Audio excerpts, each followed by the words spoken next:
उत्तर प्रदेश के संभल में एक जामा मस्जिद है जिसको लेकर विवाद चल रहा है। हिंदू पक्षकारों का मानना है कि यह पहले हरिहर मंदिर हुआ करता था। हरिहर मंदिर को 1529 में बाबर द्वारा तोड़ा गया था। इसी खंडित मंदिर को बाद में मस्जिद में बदलकर इसे मुस्लिमों को सौंप दिया गया। इस संबंध में संभल जिले की एक अदालत में अधिवक्ता विष्णु शंकर जैन ने एक याचिका दायर करके इसके सर्वेक्षण की अपील की थी। इसके बाद अदालत ने जामा मस्जिद के सर्वेक्षण के लिए एडवोकेट कमीशन गठित करने के निर्देश दिए। अदालत ने कहा है कि कमीशन के माध्यम से वीडियोग्राफी और फोटोग्राफी सर्वेक्षण कराकर अदालत में रिपोर्ट दाखिल की जाए। इस आदेश के बाद से ही संभल में तनाव उत्पन्न हो गया, जिसके चलते मुस्लिम पक्ष ने हिंसा और आगजनी की। आओ जानते हैं कि संभल में जामा मस्जिद के पूर्व में हरिहर मंदिर होने के क्या प्रमाण है। कल्कि अवतार के जन्म से जुड़ा क्षेत्र। हिंदू पुराणों के अनुसार कलयुग के अंत में संभल नामक गांव में श्री हरि विष्णु का कल्कि अवतार होगा। स्कंद पुराण के 10वें अध्याय में स्पष्ट वर्णित है कि कलयुग में भगवान श्री विष्णु का अवतार श्री कल्कि के रूप में संभल ग्राम में होगा। हालांकि यह स्पष्ट नहीं है कि यह संभल ग्राम राजस्थान का है, उड़ीसा का है या कि उत्तर प्रदेश का। इसी भविष्यवाणी के चलते उत्तर प्रदेश में पूर्व में कई प्राचीन मंदिर और महल निर्मित किए गए थे। माना जाता है कि संभल के हरिहर मंदिर में ही कल्कि भगवान प्रकट होंगे। उल्लेखनीय है कि संभल को सतयुग में संभलेश्वर, त्रेता युग में महादगिरी, द्वापर युग में पिंगला और कलयुग में संभल बताया गया है। हिंदू पक्ष का मंदिर होने का दावा। संभल शहर के केंद्र में ऊंचे टीले पर मोहल्ला कोट पूर्वी के भीतर शाही जामा मस्जिद बनी हुई है, जो आसपास की सबसे बड़ी इमारत है। ये इमारत 1920 में भारतीय पुरातत्व सर्वे (ASI) के तहत संरक्षित घोषित की गई। हिंदू पक्ष का दावा है कि जामा मस्जिद दरअसल भगवान विष्णु के आखिरी अवतार कल्कि अवतार का हरिहर मंदिर है। हिंदू पक्ष के स्थानीय वकील गोपाल शर्मा ने बताया कि सिविल जज सीनियर डिवीजन की अदालत में दाखिल याचिका में उन्होंने बाबरनामा और आईने अकबरी किताब का भी उल्लेख किया है, जिसमें हरिहर मंदिर होने की पुष्टि होती है। उन्होंने दावा किया कि इस मंदिर को 1529 में बाबर द्वारा तोड़ा गया था। बाबर ने 1529 में मंदिर को तोड़कर मस्जिद में बदलने की कोशिश की थी।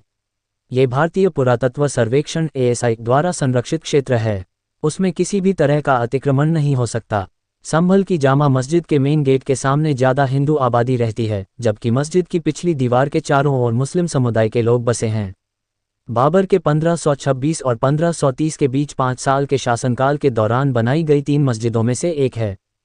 बाबर की आत्मकथा तुजुक बाबरी में पेज नंबर 687 पर बाबर के संभल जाने का जिक्र है। बाबरनामा में लिखा है कि बाबर जुलाई 1529 में संभल आया था। यहाँ पर विशालकाय मंदिर को देखकर उसने अपने सेनापति मीर हिंदू बेग को आदेश दिया कि इसे जामा मस्जिद में बदल दिया जाए। आईने अकबरी में भी इस मंदिर का जिक्र है।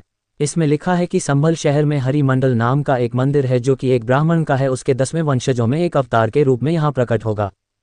हिंदू पक्ष ने जामा मस्जिद के मंदिर होने के दावे के कई सबूत देने के अलावा संभलपुर का एक पुराना नक्शा भी कोर्ट में दायर किया है। इस पुराने नक्शे में जामा मस्जिद की जगह हरिहर मंदिर दिख रहा है। इस नक्शे में मंदिर के साथ ही 68 तीर्थ और 19 कूप भी नजर आ रहे हैं। नक्शे के ऊपर शक संवत 987 लिखा हुआ है, यानी यह नक्शा 1065 ईस्वी का है। सरकारी दस्तावेजों के अनुसार इसके निर्माण का श्रेय पृथ्वीराज, राजा जगत सिंह और राजा विक्रमसेन के पोते नाहर सिंह को दिया जाता है। कोर्ट में तमाम सबूत दिखाए जाने के बाद कोर्ट ने सर्वे के आदेश दिए हैं।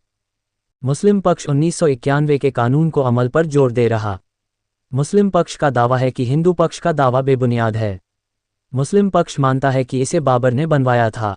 मुस्लिम पक्ष कानूनी विवाद में सुप्रीम कोर्ट के 1991 के उस ऑर्डर को आधार बनाकर अपना विरोध दर्ज कराता है, जिसमें अदालत ने कहा था कि 15 अगस्त 1947 से जो भी धार्मिक स्थल जिस भी स्थिति में हैं, वो अपने स्थान पर बने रहेंगे। इसके जरिए मुस्लिम पक्ष संभल की जामा मस्जिद पर हक जताता है और हिंदू पक्ष के दावे को खारिज करने की मांग करता है। क्या कहता है भारतीय पुरातत्व सर्वेक्षण? 1. ऐसा कहा जाता है कि दरबारी मीर बेग ने बाबर के कहने पर हरिहर मंदिर को तोड़कर जामा मस्जिद में बदलना था। बाबरनामा में इसका उल्लेख मिलता है।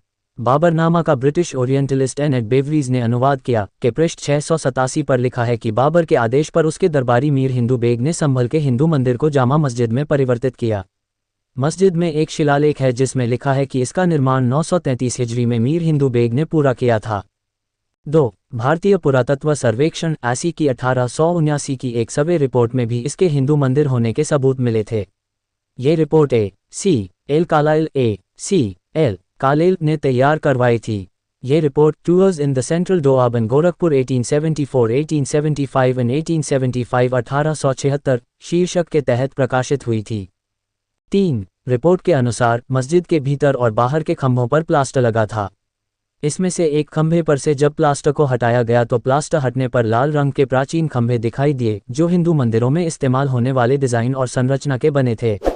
इसका अर्थ है कि मंदिरों के खंभों को प्लास्टर लगाकर छिपाने का प्रयास किया गया। 4. इसी प्रकार से ऐसी के सर्वेक्षण में और भी ऐसे कई सबूत मिले जो कि जामा मस्जिद के हिंदू मंदिर होने की ओर संकेत करते हैं। ऐसी के अनुसार मस्जिद के गुंबद का जीर्णोद्धार हिंदू सम्राट पृथ्वीराज चौहान के शासनकाल में हुआ था।